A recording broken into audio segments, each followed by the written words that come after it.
Mas hoje é uma escola que está sendo muito preconizada na internet, que a gente até Carga. conversou, é progressão. E o pessoal está fazendo progressão de qualquer maneira, entendeu?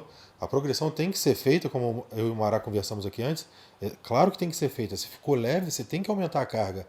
Só que você tem que estar com a biomecânica Com perfeita, responsabilidade. não, com uma consciência neural do movimento, da onde você quer atingir, perfeita, para você otimizar o processo do peso. Então o peso é uma das variáveis, não é a única E variável, você né? Não, pode às vezes eu evoluir. treino com elástico, já saio toda dolorida, sem carga nenhuma. Imagina. A progressão é E necessária, às né? vezes a É necessária. progressão não é só a carga. Por Exato. isso que você tem variáveis no seu Exato. treinamento, para você poder usar uma determinada carga de várias formas, mais fácil ao mais difícil. Exemplo, se eu pego lá o supino, 50 quilos de cada lado, e faço rapidão, é muito mais fácil do que eu subir lento e descer lento. Aumentando o tempo sob tensão, É né? mais, é mais, é totalmente diferente se eu subo, seguro aqui embaixo 3, 4 segundos e levanto. É mais difícil você fazer com a mesma carga, fazer 3 minutos de intervalo e passar para 1 minuto de intervalo. Sim. É muito fácil, às vezes é muito fácil fazer 10 repetições do que fazer crucifixo primeiro, depois ir para o supino com a mesma carga. Tá vendo como que eu posso manter uma carga igual o ano todo, mas fazer uma forma do meu treino, eu brincar com as variáveis para que cada treino possa ser diferente, um pouco mais difícil. Mas para isso a gente tem que estudar um pouco e conhecer as variáveis do treinamento. E as pessoas elas não dominam essas variáveis. O que elas sabem é que botar mais peso dá certo. E está certo. Mas e as outras variáveis? Porque é um somatório das variáveis que vai gerar os melhores estímulos. Teve uma vez que eu postei nas mídias sociais, alguém chegou e falou assim: ah, mas você fazer uma cadência lenta e uma cadência um pouco mais rápida não serve para nada. Eu falei: Como assim? peraí, tudo bem. Depende do que serve para nada. A nível, hoje já tem lá na literatura, né, alguns estudos mostrando que se eu fizer a excêntrica em 2 segundos e a descida em 4 segundos, os resultados para a hipertrofia de uma forma global são muito parecidas. Mas a arquitetura do músculo, talvez ela não é simétrica. Então, quando eu faço a descida em 2 segundos, há uma tendência de uma hipertrofia mais medial quando é feita no banco extensor. E quando eu faço a excêntrica no banco extensor mais lenta, há um direcionamento de uma hipertrofia do inchaço na porção distal.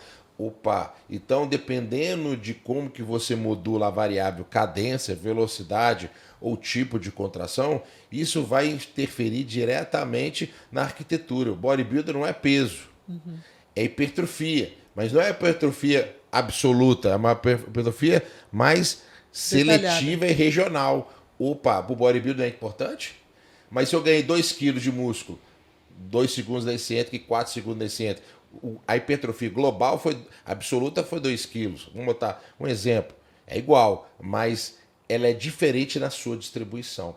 Exemplo, teve um outro artigo falando da fase concêntrica e excêntrica. Fizeram um trabalho isocinético. Então, ou seja, o que é o aparelho isocinético?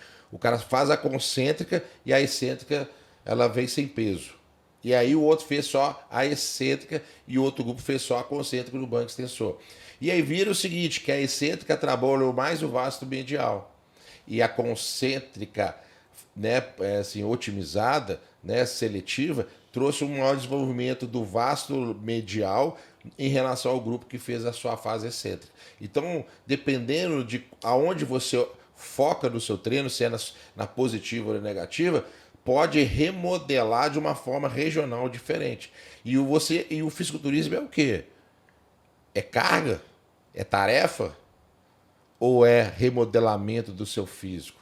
Então você tem que olhar o físico daquela pessoa, pô, a parte proximal do meu quadríceps ele não está tão desenvolvida. Opa, então fazer o banco extensor é um exercício que trabalha o reto femoral em relação aos outros exercícios de quadríceps, que são exercícios monoarticulares, é o leg, é o agachamento, é o hack, que não trabalha de uma forma tão eficiente como o banco extensor o reto femoral.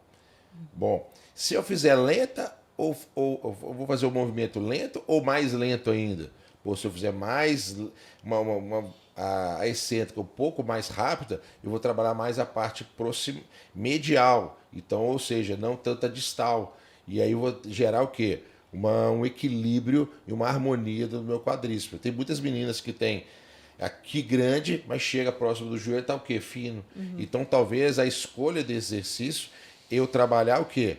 A excêntrica bem lenta. Então, a negativa um pouco mais controlada e com maior tempo. E isso vai gerar uma hipertrofia mais distal. Até mesmo no leg. Talvez você entender que o posicionamento dos pés pode influenciar. Então, quanto mais baixo você botar os pés, mais flexão do joelho. E quanto mais flexão do joelho, mais desenvolvimento do seu quadríceps, posição distal. E aí, quando você fala isso para os professores, a tendência é as pessoas falarem, não serve para nada não, mas porque não sabem. Então, falar que não serve para nada justifica as suas escolhas. Mas, fala assim, eu não sei, tem algo a mais? Mas por que você está falando isso? Qual que é o ponto de vista? O que a literatura tem que eu não tive acesso?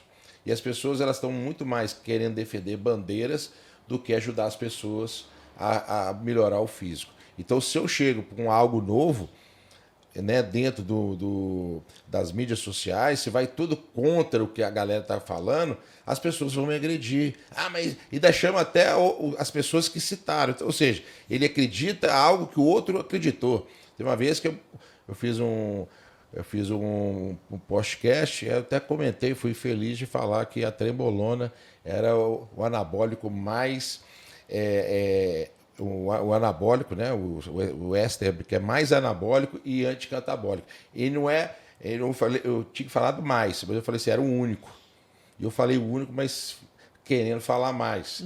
Né? Porque ele a trembolona é altamente anabólica e o fator anticatabólico, claro que esse é encontrado em todos os outros ésteres, né? E também substâncias análogas à testosterona, ela tem ela inibe o cortisol. Se ela inibe o cortisol, ela gera um anabolismo.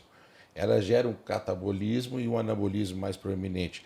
Então, ela é um dos maiores anabólicos anticatabólicos. E eu falei que era E aí eu tomei o hate. Mas tá tudo certo, tá ok. E aí o cara até falou para mim, o Maradona fica falando aí só porque ele é atleta, só do que ele vivenciou. Eu falei assim, não, mas eu errei. Tá tudo certo. Mas eu não estou falando porque eu não sei. É porque eu falei que saiu a palavra e eu fui infeliz. E as pessoas não estão a fim de saber se você sabe ou se não sabe. Elas estão querendo te deflamar para poder, às vezes, sobrepor, né, e ganhar visibilidade em cima disso. Então tem muita gente que fala que glúteo, né, elevação pélvica é para nada. Aí outros falam, começa a brigar. Cara, na verdade é o seguinte, tudo pode.